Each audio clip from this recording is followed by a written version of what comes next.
Jonathan gave me a great intro, so I want to thank you, Jonathan, for that, because he laid the groundwork for some of the things that I want to talk about today.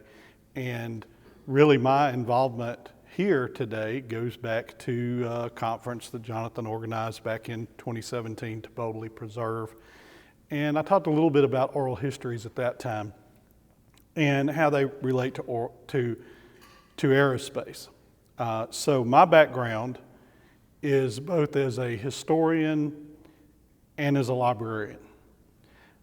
I'm going to approach things a little bit differently than a lot of the presentations that we've seen over the past few days, because I want to talk about the preservation and access to oral histories. And I'll explain that kind of as we move through. So the framework for this talk, and this is the boring part really, is enduring voices, and notice the question mark, because are they? Are we preserving things? Are we migrating our materials? Are we making them available to people? Or are they conducted, put into a box, and nobody sees them for 50 years, and then the tape has gone bad? So to do this, I want to examine what we've done at the University of Alabama in Huntsville. Just for some background, I came to UAH in 2016, so I've been there 8 years. So the more modern side of this is kind of what we've instituted in that time, but we'll take a historical look at how that kind of fits into the broader preservation of oral histories. So really, you can kind of see here that we're looking at a case study. We're highlighting the importance of oral histories as primary sources in the aerospace field in particular. Then I'm going to kind of give you a brief overview of the life of oral histories and how we perceive those as archivists, librarians, and curators. So there's a lot of things that I've had to cut out to make not only the presentation fit, but even the paper fit, because we'll talk about oral history as it goes back in time. It's really kind of one of the first forms of us preserving and documenting the past. There's kind of an argument that you can say that it's really one of the first forms of information transfer between generations, because oral history is older than cave paintings. It's also valuable primary source material if it comes from the person, but it also supplements the written record. And yesterday, the piece on the Kennedy lectern really piqued my interest, because one of the things that was mentioned there was, well, we had oral evidence that this lectern was there at Rice, but we didn't have anything physical. And that very much plays into some of the things that I'm going to talk about of where does oral history stand as a source, and why should we preserve it, and what are some of the peculiarities that we may experience there. So I consider it primary source material. Most people do, but then we also know that people's memory may fail. So I want to talk a little bit about, I know this is a real busy, lots of words slide, and I've violated all kinds of presentation rules by doing that, but I felt it was also the easiest way to kind of give you an idea of how modern oral history and aerospace history are somewhat entwined with one another and have grew up with one another, if you want to think about it that way. So if we go back and we think about the V2, kind of being the first object in space, that happens in the 1940s. Well, then the first modern oral history center under historian Alan Nevins formed at Columbia University in 1948. So we've kind of got two new things that are happening there together. I went back and did a little bit of research from my world, from the archives world, and really the first mention of oral history was a article in 1955. And the title of that article, which you'll see at the end in the bibliography, is Oral History Can, in italics, be useful. But the horrible thing about this is, even though it was in an archival magazine, the author recommended that you do the oral histories and make a transcript and throw the tapes away. So we definitely don't agree, with that. But that was really kind of the first time it came into the modern academic literature. Then we have the NASA Oral History Office, or the NASA History Office, which formed in 1959 and began doing oral history work almost immediately. And Roger Lanius's piece that I'll talk about here in a minute, highlights that. Then we had the first Oral History Association meeting. It was actually a colloquium on oral history, and that led to the founding of the Oral History Association in the 1960s. Then we have kind of the first academic article in a library journal, and really the only thing that's ever been published in college and research libraries on oral history in 1968. Then we get oral history on the World Wide Web there in the 1990s. We get the International Oral History Association formed in 1996. And then Roger's work appeared in 2003, which is really kind of the best thing out there as far as aerospace oral history is concerned. And then two things here that may not mean anything to you right now, but that will probably in a few minutes, is the birth of OHMS, which is the Oral History Metadata Synchronizer, and OMECA, which is a content management system that we use that's paired with OHMS. And we'll step through that in just a minute. So what are some of the steps? I teach whole classes on this, so I can't really explain it all in a few minutes. But essentially, there's many steps that people overlook in this process.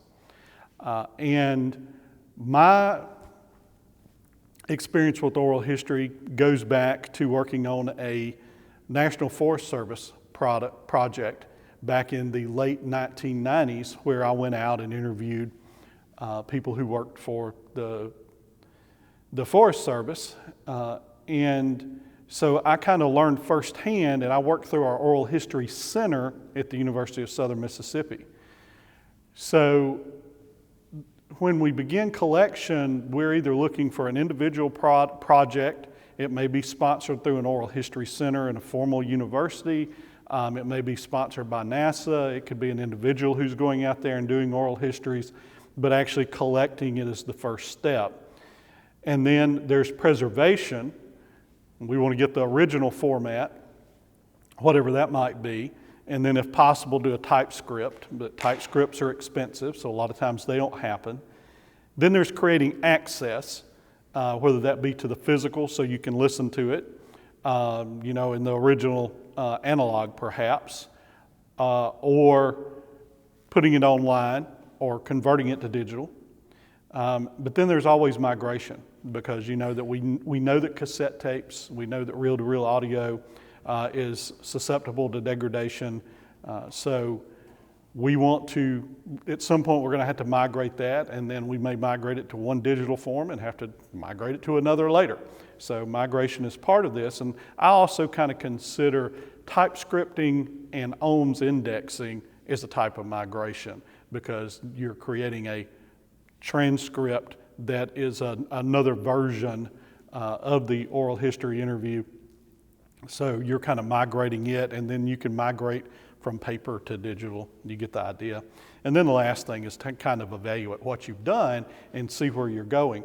And unfortunately, many times what winds up happening is that one of the steps in this process is missed. And as a matter of fact, that's one of my soapbox issues. And I've got you here for, another 20 minutes. So you're going to hear about my soapbox issue.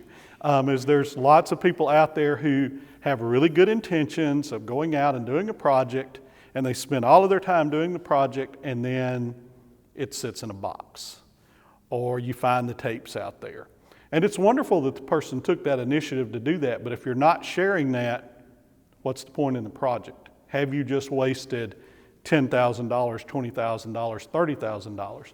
So about 20 years ago, I was working in the academic library in Columbus State University in Georgia, and my cataloger and I got to looking at wanting to catalog our oral histories, put them in our library catalog, and we said, well, what is everybody else doing?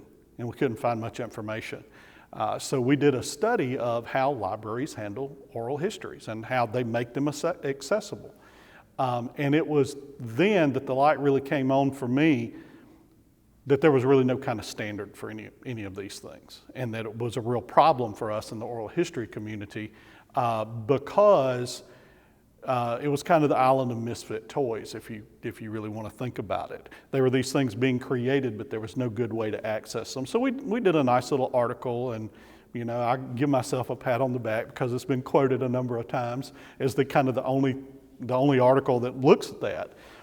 So I kind of wanted to build on that today and talk about what we do at UAH and how it may be a little bit different. Well, it's vastly different than what's done if we look at NASA centers. So I want to start by kind of talking about our collection. And so we have, this is not the full accounting of the collection, but these are kind of some as they move through time. Our university's fairly young, founded in we had our first class as a University of Alabama center back in 1950, but we really didn't become a full university until 1969, which is a significant date, right? Because we talked a lot about the Apollo 11 landing. But even before we had transitioned to an independent university, we had a research institute. And the Research Institute was always looking for opportunities, and of course with NASA being there in Huntsville, they worked with them to get a grant, which the ultimate outcome was the book Stages to Saturn by Roger Bilstein. But before Stages to Saturn could be written, they needed to document things. And so one of the tactics that they took was, let's write a grant and let's collect all of these items. So the items were collected by Dave Christensen, who I think is on the far right on this picture. But this is the team at the Apollo 10 launch, or some of the members of the team. So Dave Christensen was a enthusiast who had been out at White Sands early on, and then he had moved to Huntsville, kind of formed a contracting company, and he knew everybody, so he was the perfect person to collect all of these materials. So our really first collection, our first big collection, and our only really NASA-related collection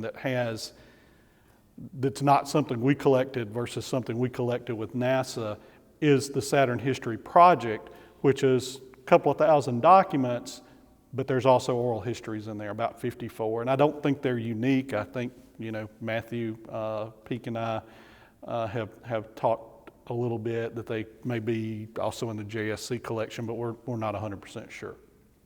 And then in the 1980s, we had a sociology professor who conducted a number of interviews because he was interested in how Peenemünde and Los Alamos kind of worked together, or what the thought process there was. Then starting in the early 2000s, we had a series by Charles Lundquist, Chuck as his friends know him, and he was, he had been involved in the space industry since the 1950s, so he was the perfect person to kind of go out and do interviews with people, and we preserved them, and there's about 88 of those. And then we have some more modern projects.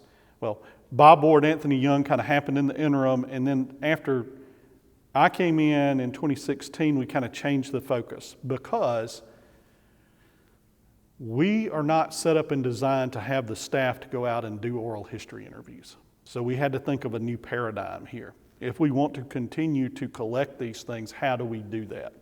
So we began to work with, as I call them, collaborators, right?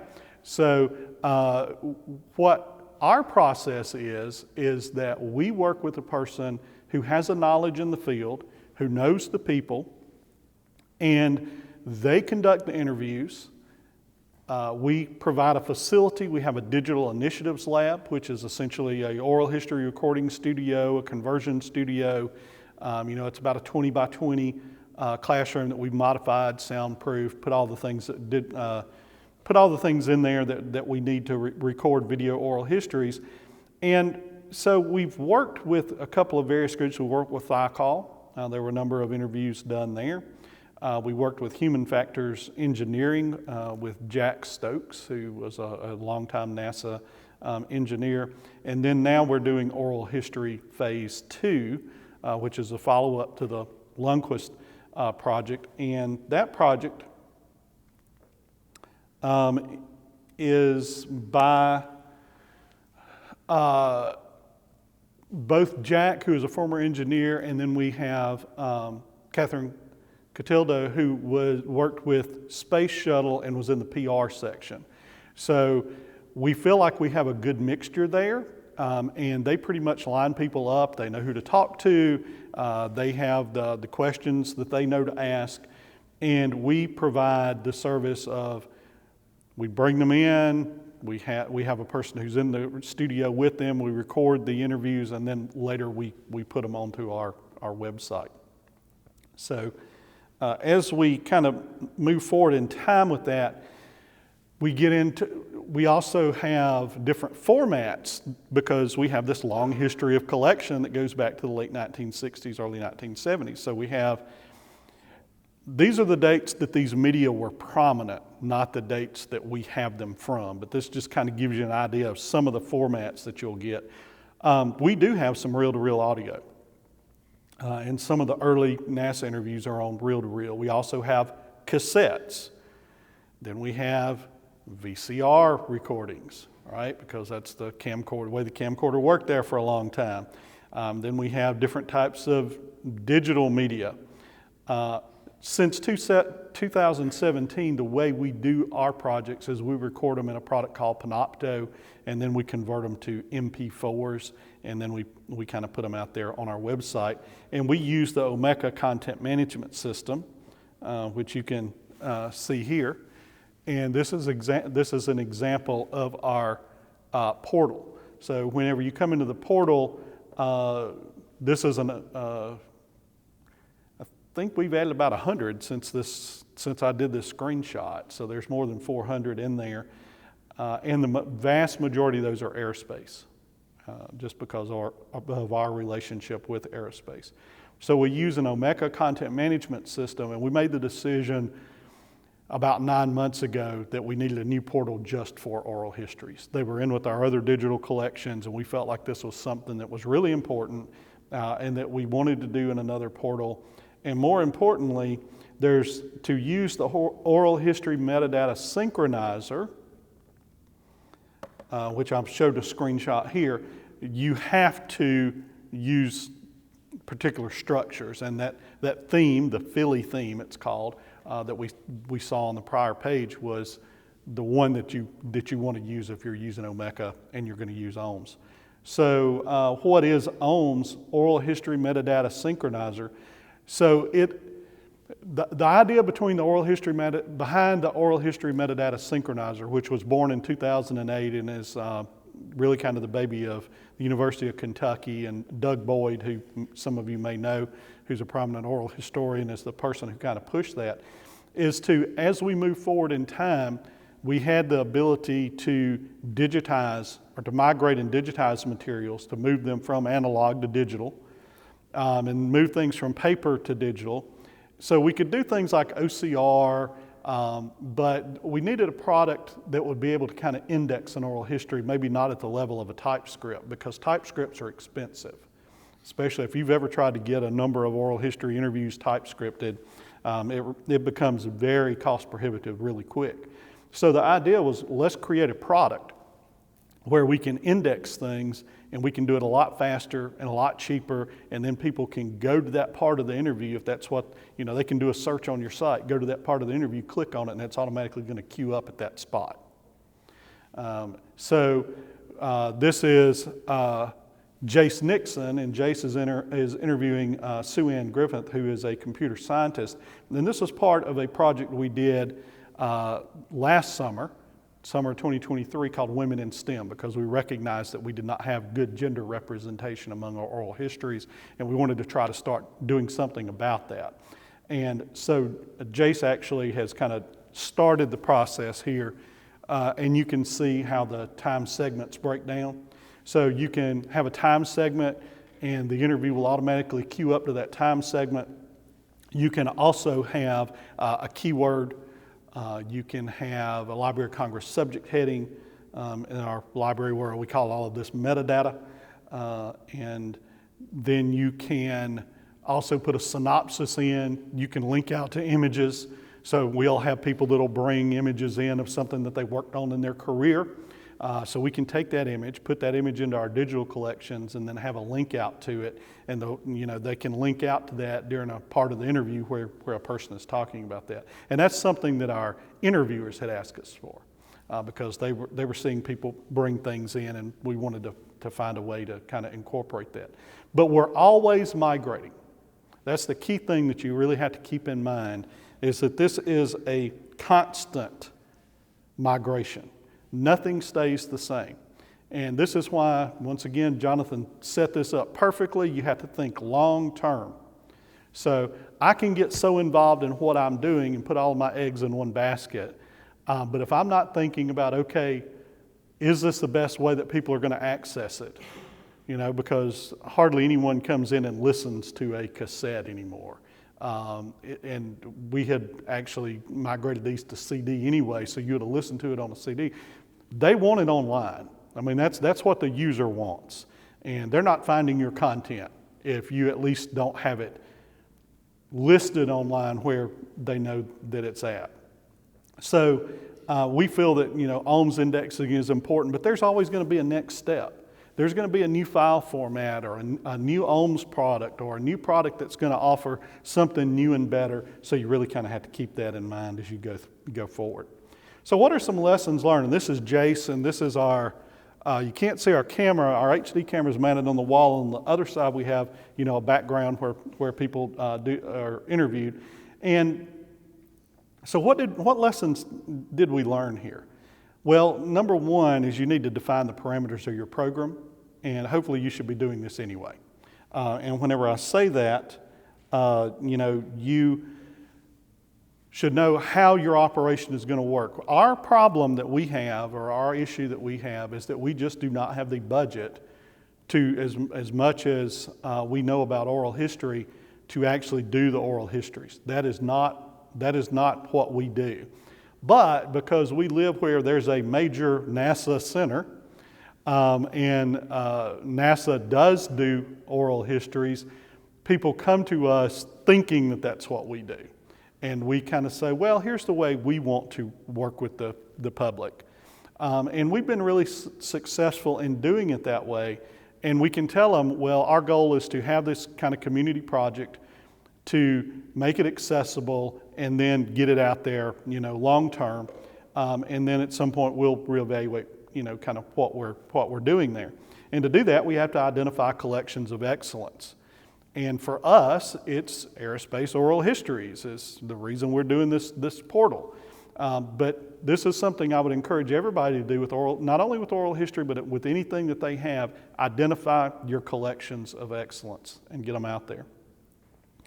Work with those community collaborators. We've covered that.